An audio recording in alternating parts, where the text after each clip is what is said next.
Science میں اور قرآن میں ویسے تو خیر کوئی تفاوت نہیں ہے، اور اکثر جو قرآن نے جو حقائق پہلے بیان کیے ہیں سائنس ابھی ان کی تائید کر رہی ہے، لیکن ایک تفاوت یا فرق بڑا واضح ہے جو مجھے اکثر کھٹکتا رہتا ہے کہ اس کی اگر آپ توضیح کر سکیں تو سائنس کے حساب سے، اور میں چونکہ دماغ کا ڈاکٹر ہوں اس لیے، اور آپ بھی ڈاکٹر ہیں، آپ جانتے ہیں کہ اچھائی برائی، انسان کا نفس، انسان کی فکر، انسان کی جو مختلف اس کی جبلتیں ہیں اور ہر چیز جو ہیں وہ سب کچھ دماغ میں ہی ہے، اور اس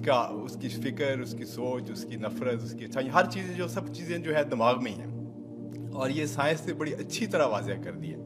اس میں اب کوئی شک کی گنجائش نہیں رہے گی۔ لیکن اس کے برعکس مذہب جو ہے وہ قلب کے اوپر توجہ دیتا ہے اور ہر طرف قلب کا ذکر کیا جاتا ہے، تو اس میں اس تفاوت کا مجھے کچھ اگر آپ وضاحت کر سکیں تو۔ تشریف رکھیے، بہت اہم سوال ہے، اور سائل بھی چونکہ بہت پڑھے لکھے ہیں، سائنسدان ہیں، استاد ہیں، اس لیے بھی اس سوال کی اہمیت زیادہ ہے۔ دیکھیے، سائنس صرف میٹیریل چیزوں سے بحث کر سکتی ہے، وہ چیزیں جن کی حقیقت میٹیریل نہیں ہے، مثلا روح، یہ کوئی میٹیریل شے نہیں ہے۔ ہمارا جسم، یہ ایک میٹر کا معاملہ ہے، ورلڈ آف میٹر سے متعلق ہے۔ ہمارے جسم کے سارے فنکشنز جو ہیں وہ سائنس ریویل بھی کر سکتی ہے، ڈسکس بھی کر سکتی ہے، بحث بھی کر سکتی ہے، اور صحیح فیصلے بھی دے سکتی ہے۔ لیکن یہ بات میں نے بڑی وضاحت کے ساتھ بیان کی ہے، اس کے لیے شاید آپ کو میری کچھ چھوٹی چھوٹی چیزیں پڑھنی پڑے گی۔ قرآن مجید کے مطالعے سے جو مجھے معلوم ہوا وہ یہ ہے کہ انسان در حقیقت ایک کمپوزٹ بینگ ہے، اس میں دو وجود جمع ہیں، ایک میٹیریل ہے جو حیوانی ہے، تو تمام کے تمام جتنے حیوانی انسٹنکٹس ہیں وہ ہمارے اندر موجود ہیں، کھانے کو چاہیے، اور جو اینیمل انسٹنکٹس ہے، کچھ آرام بھی چاہیے، کچھ بقائے نسل جو ہے تسلسل کے لیے وہ بھی کچھ چیزیں رکھ دی گئی ہیں وغیرہ وغیرہ، تو یہ پورا انسان ہے۔ لیکن انسان نرا حیوان نہیں ہے، انسان کی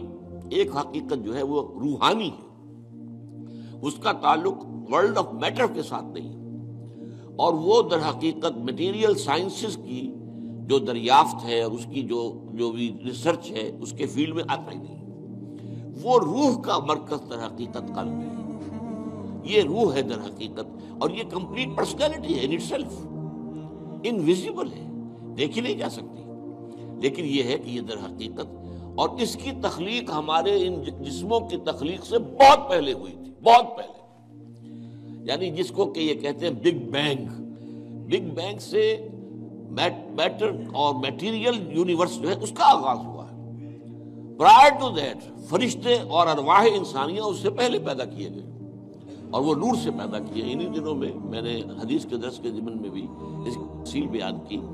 حدیث نمبر 4 جو 40 نبوی میں ہے۔ تو یہ روح اور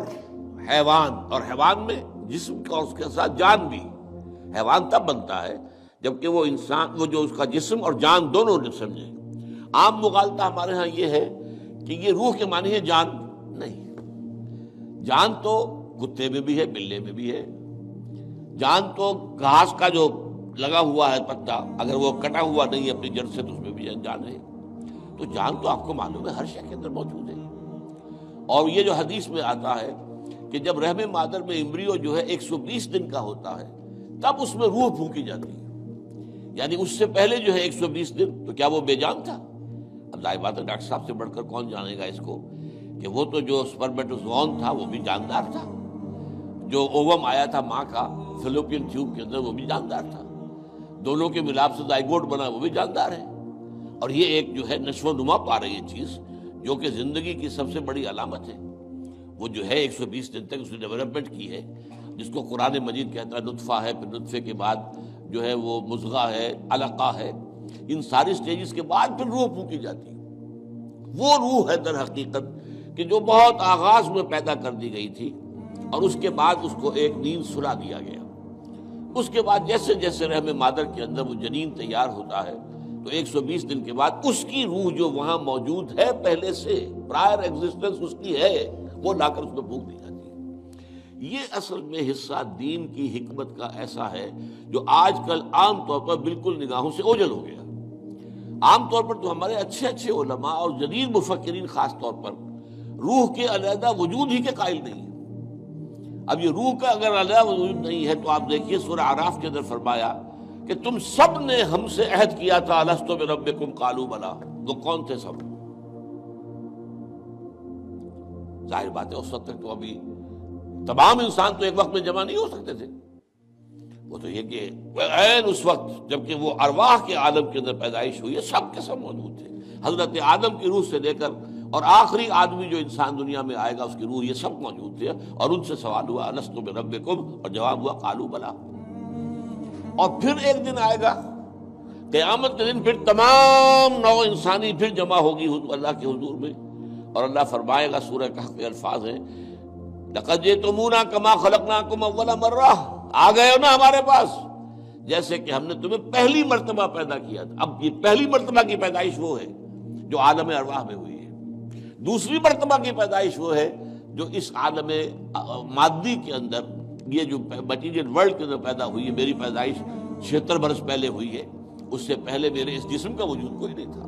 میری روح موجود تھی، اگرچہ وہ ایک جگہ پر اللہ تعالیٰ کے ہاں ایک کسی سٹور کے اندر تھی لیکن موجود تھی۔ تو دل اصل میں مرکز ہے روح کا، اور روح ایک کمپلیٹ انڈیپینڈنٹ پرسنالٹی ہے، اس کا تعقل بھی ہے، یہ دیکھتی بھی ہے بغیر ان آنکھوں کے، دیکھتی ہے، روح براہ راست دیکھتی ہے، روح جو ہے وہ براہ راست سنتی ہے۔ اور آج ہمارے ہاں ڈاکٹر صاحب بھی اس کی تائید کریں گے، جو ایکسٹرا سینسری پرسیپشن کا تصور آیا وہ کہاں سے آیا؟ ہم تو جانتے تھے کہ 5 ہی حواس خمسہ ہیں، انہی سے انسان جو ہے پرسیپشن ہوتی ہے، تو یا تو بصارت ہے یا سماعت ہے یا ٹچ ہے یا اسمیل ہے، یہی ٹیسٹ ہے، یہی حواس خمسہ ہمیشہ سے چلے آ رہے ہیں۔ یہ ایکسٹرا سینسری پرسیپشن کہاں سے آیا؟ تو معلوم ہوا کہ اب تسلیم کیا جا رہا ہے کہ کچھ ہیں صحیح چینلز دوسرے بھی جو انویزیبل چینلز ہیں، اور ان کا تعلق جو ہے وہ دل کے ساتھ ہے، اور دل جو ہے وہ در حقیقت وہ ہے مقام روح کا۔ تو یہ روح اور جسم یا حیوان مل کر انسان بنا۔